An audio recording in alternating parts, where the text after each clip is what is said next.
Did you know that only 12% of people who start a plant-based diet actually stick to it?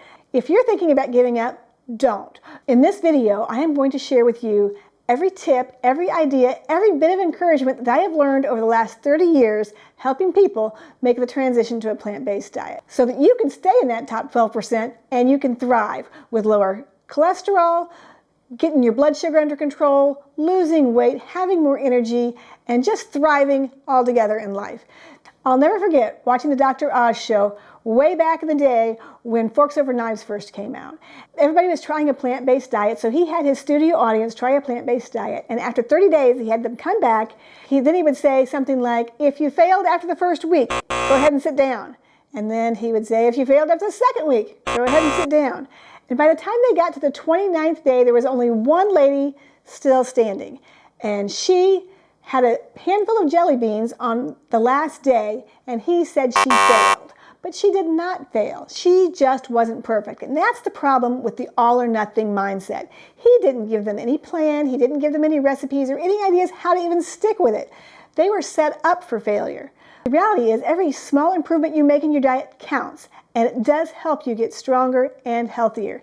Real change doesn't happen overnight. It happens one day at a time. Some people, especially the overthinkers, they start by over-planning. They start gathering tons and tons of recipes. They get lost in food blogs and in Pinterest and cookbooks, and they get overwhelmed and they just quit before they even start. And that's a shame, because then they will never get to the health goals that they want. The reality is you don't need 100 recipes. The research is showing that people eat the same 12 meals over and over again.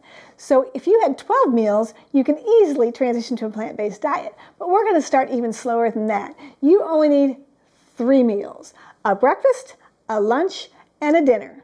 That's it. We're going to start one day at a time. And if you get really good at those 3 meals and that one day a week, then you can add a second week. That's how change really happens. Gradually and step by step. No burnout, no decision fatigue, and a lot less takeout. Most people think that starting a plant-based or vegan diet means throwing out all your favorite foods, but that's really the last thing you should do. The secret to sticking with a plant-based diet is adding before you subtract. When you start adding healthy foods, your body and your habits start to change without all the drama. But if you start by getting rid of everything, you're going to end up overwhelmed and hungry, and you're not going to stick with it. So before you start tossing everything, go to the grocery store, buy yourself some good fruits, some vegetables, some beans, and then start adding those to each meal. Try to get 2 servings of fruits and vegetables at every meal. Try to get about a cup of beans every day. And that gradual adding is going to help you squeeze out some of those unhealthy foods. It's kind of like elementary school math. You have to get really good at adding before you start subtracting. If you keep adding all those healthy choices, you're on your way to something better. If you need help with that and you'd like to look at my plant-based starter kit, then check out the link in the description box below. It will help you gradually go step by step and help you stick to a plant-based diet and reach your health goals. I had this friend who was trying to go plant-based, and she would come over to the house and I would make her a plant-based loaf. And she would take a bite of it and she would close her eyes and she would tell herself, it's meatloaf, it's meatloaf, it's meatloaf. Then she would take a bite, and it never was meatloaf, and she was always disappointed. The reality is plant-based foods are never going to taste just like meat. They're not going to taste just like cheese, but they will taste good. We need to learn that we're not trying to trick our taste buds into thinking something is something that's not. We need to start discovering new foods and new flavors, and we'll learn that we like more things than we used to. The truth is, our taste buds can be trained. So when we start discovering new foods instead of comparing foods, that's when plant-based eating gets so much better. Have you ever met someone who likes boxed macaroni and cheese better than homemade macaroni and cheese? It sounds completely ridiculous, right? But that's how they were raised. That's what they're familiar with. That's how their taste buds were changed. And the truth is, you can train your own taste buds to like what you want.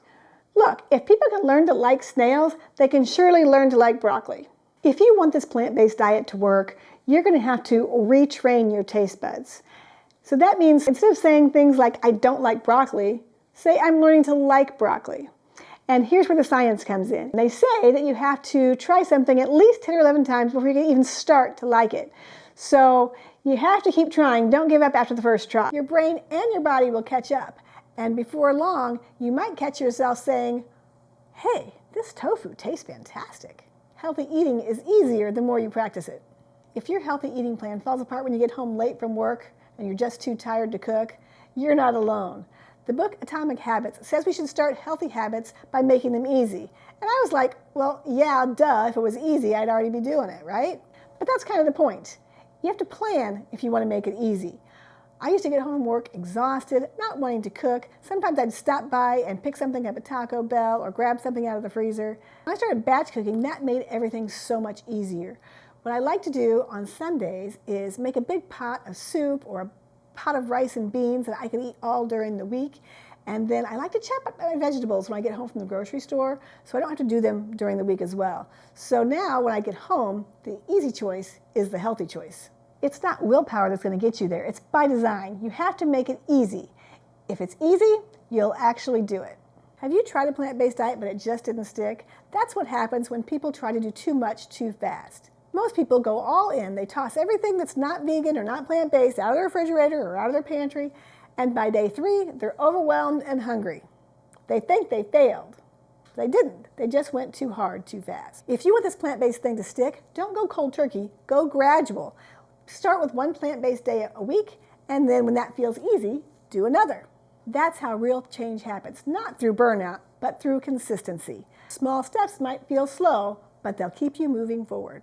Remember, progress isn't perfect. It's something better. If you need help making this plant-based transition, then check out the plant-based starter kit in the description box below. It'll help you build those habits one simple step at a time. I don't know how many people have told me that they tried a plant-based diet, they just couldn't stick with it, they were too tired or too hungry the whole time. But when you really dig into it, they just weren't getting enough calories. The reality is that plant-based foods have a lot less calories than animal-based foods.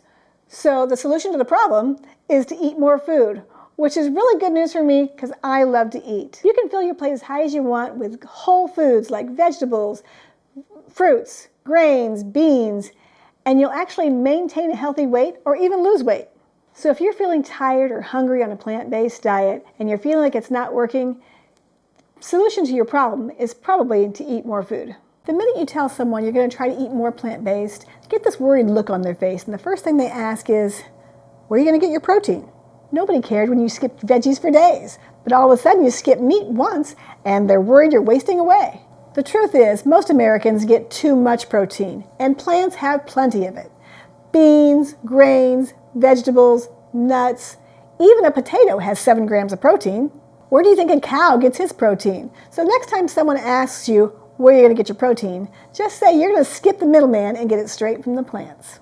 Because the protein problem, it's just a myth.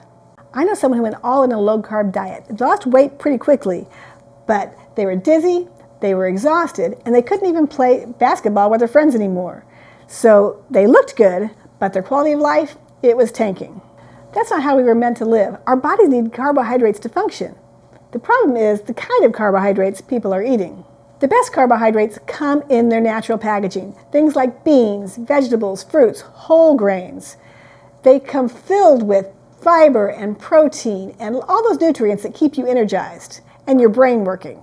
So instead of cutting carbs out, try choosing better ones that keep you living instead of just losing. You don't need a gym membership or fancy shoes or long blocks of time. You just need to get walking. Americans spend too much time sitting, and that's its own health crisis. But the fix is pretty simple. Just a 10 or 15 minute walk after your meals will do so many things to regulate your blood sugar, improve your digestion, give you a clearer mind, and give you more energy throughout the day. Research actually shows that these short walks are better than one really long walk at the end of the day. So you don't need a huge block of time. Adding these few moments of movement is one of the best things that you can do for your health and your mood.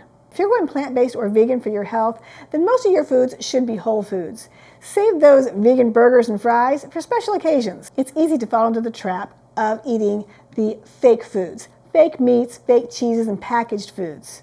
They can help when you're first starting out, but they really shouldn't be your goal. Along with those comfort foods, you should start adding some more healthy things, like beans and vegetables and fruits and lentils and whole grains. That's where the nutrition really comes from. And the best part is your taste buds actually will change, and you might actually start liking the healthy stuff. Just start today by adding some real foods to your meals, and then you'll be living something better. I do have a plant-based starter kit. If you're interested in that, you can check it out in the description box below.